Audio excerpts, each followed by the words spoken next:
আসসালামু আলাইকুম রহমতুল্লাহ। আমি রোকেয়া আক্তার সুমি, সহকারী শিক্ষিকা, সিরাতুল মুস্তাকিম ইসলামিক একাডেমি।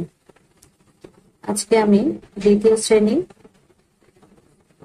গণিত বিষয়ের সৃজনশীল অঙ্ক করে দেখাবো।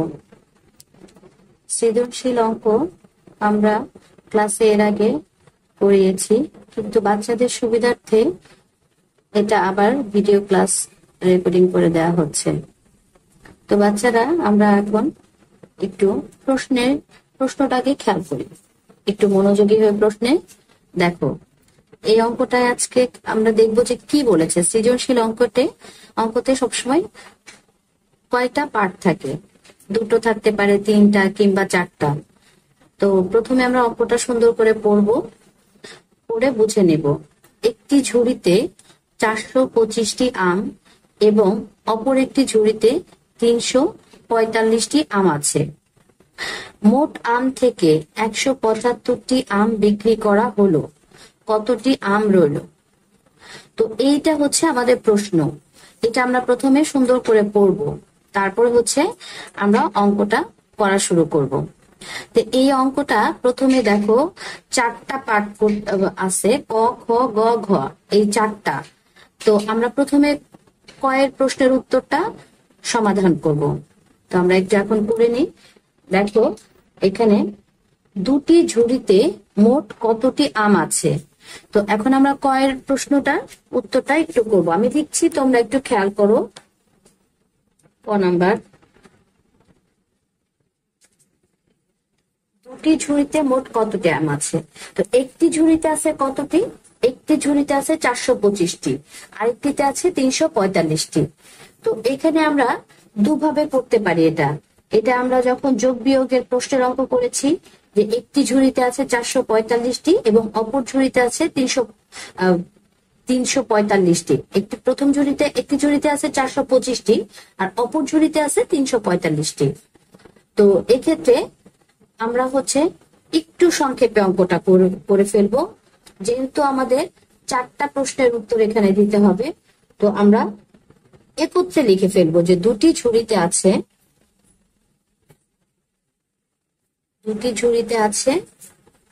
425 যোগ 345 এতটি।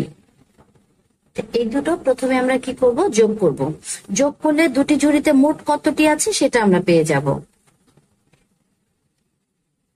তো এক্ষেত্রে আমরা কি করব, তোমাদের যোগটা সঠিক হয়েছে কিনা সেজন্য তোমরা কি করবে, একটু রাফ করে নিবে। পরীক্ষার খাতাতেও তোমরা এটা করবে, সবসময় রাফ করে নিবে, তাহলে সেক্ষেত্রে ভুল হওয়ার সম্ভাবনা খুব কম থাকে। রাফ লিখে দেখো, আমরা এই যে 425 যোগ 345 উপর নিচ যোগ করে নিচ্ছি। তো 5 আর 5 কত? 10। 10-এ 0, হাতে কত থাকে? 1। ওই 1 কি হবে? এই 4-এর সাথে যোগ হবে। 4 আর 1 5, 5 আর 2 কত? 7, আর 4 আর 3 7। তো আমাদের কি আসলো? 770। তো আমরা কতটি আম পেলাম? 770টি।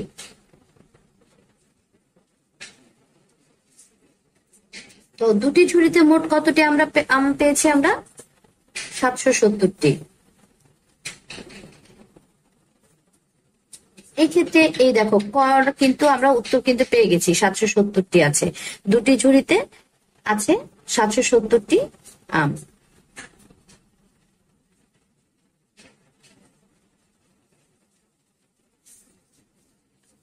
এখন এই যে ক নম্বরের উত্তর কিন্তু আমাদের হয়ে গেল, সমাধান কিন্তু হয়ে গেল। এখন আমরা কি করব, আরেকটু খেয়াল করো, বইয়ের দিকে খেয়াল করো। সেটা হচ্ছে খ নাম্বার। খ নাম্বারে আমাদের কি চেয়েছে? সমস্যাটি কয়টি ধাপে সমাধান করা যায়।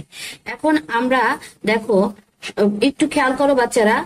একটি ঝুড়িতে 425টি আম এবং অপর ঝুড়িতে আছে 345টি আম। তো দুটো কি করেছি, একত্রে যোগ করে আমরা মোট কতগুলো আম আছে সেটা পেয়েছি। আবার দেখো সেই মোট আম থেকে 175টি আম বিক্রি করা হলো, তো কতটি আম রইলো? তো যখন আমরা একত্রে 770টি আম পাবো, সেখান থেকে 175টি বিয়োগ করে দিব, তখন আমরা 175টি। তো তারপর তাহলে এক্ষেত্রে আমরা লিখতে পারি কি, সমস্যাটি দুটি ধাপে সমাধান করা যায়। একটি হচ্ছে যোগ, আরেকটি হচ্ছে বিয়োগ। প্রথম ধাপে যোগ, দ্বিতীয় ধাপে বিয়োগ। তো খ নাম্বারটা আমরা দেখো উত্তরটা লিখছি। খ নম্বরে আমরা এভাবেই লিখে ফেলবো যে সমস্যাটি দুটি ধাপে সমাধান করা যায়। সমাধান করা যায়। বাস হয়ে গেল। এবার দেখো গ নাম্বারে কি বলেছে, সমস্যাটি গাণিতিক বাক্যে প্রকাশ করো। এছে কিভাবে আমরা এর সমাধান করব সেটা গাণিতিক বাক্যে প্রকাশ করব।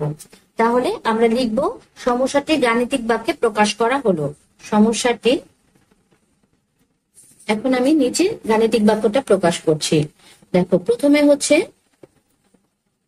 425 যোগ 345, এখান থেকে বিয়োগ যাবে কত, 175। এটা হচ্ছে গাণিতিক বাক্যে প্রকাশ করতে যখন বলবে তখন তোমরা এইভাবে অঙ্কটা তুলে ফেলবে। এবার দেখো ঘ নাম্বারটা এবার আমি সমাধান করব। ঘ নাম্বার, সমস্যাটি সমাধান করো। এই যে গাণিতিক বাক্যটা আমরা হচ্ছে লিখলাম, এইটার হচ্ছে সমাধানটা এখন আমরা করব। তো আমরা এখন ঘ নাম্বারটা করছি। সমস্যাটির সমাধান, এখানে কমা দিয়ে তারপরে নিচ থেকে লেখা শুরু করব। 425 যোগ 345 বিয়োগ 175। তো এখন দেখো আমরা 425 আর 345 এইটার যোগ, এই যোগ ফলটা কত হয় সেটা কিন্তু দেখো আমরা ক নম্বরে অলরেডি বের করে ফেলছি। এই যে 770 আমরা যোগফল পেয়ে গেছি, এই জন্য দ্বিতীয়বার আর আমাদের আলাদা করে যোগ করার প্রয়োজন নেই। তো আমরা 770 একবারে লিখে দিতে পারি। 770 তারপর হচ্ছে বিয়োগ 175। এখন এইটাকে আমরা আবার রাফ করে দেখাবো। এখানে আবার আমরা রাফ করে দেখাবো। আমি রাফ করে তোমাদেরকে এই জন্য দেখাচ্ছি যাতে তোমাদের এটা প্র্যাকটিস থাকে এবং তোমরা পরীক্ষার সময় এই জিনিসটা এভাবে করতে পারো, তোমাদের যাতে ভুল না হয়। 770 উপর নিচ যদি আমরা এভাবে করি তাহলে ভুল হওয়ার সম্ভাবনা কম থাকে। তাহলে 5 আছে কত হলে, শূন্যকে আমরা কত ধরবো, 10 ধরবো। তাহলে 5 আছে কত হলে 10 হবে, 5 হলে হাতে কত থাকছে, হাতে থাকছে 1, 7 আর 1 8। 8 আছে কত হলে, এই ছোট সংখ্যা যখনই থাকবে উপরে তখন এটার সাথে 10 যোগ হবে, তাহলে 7কে আমরা ধরবো 17। তো 8 আছে কত হলে 17 হবে, 9 হলে।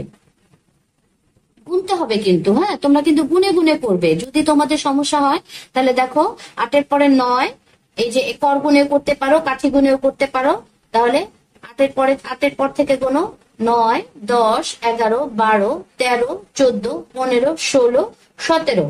দেখো এই যে 17 এ পর্যন্ত আসছে। এখন আমি গুনে দেখাচ্ছি তোমাদের, 1, 2, 3, 4, 5, 6, 7, 8, 9।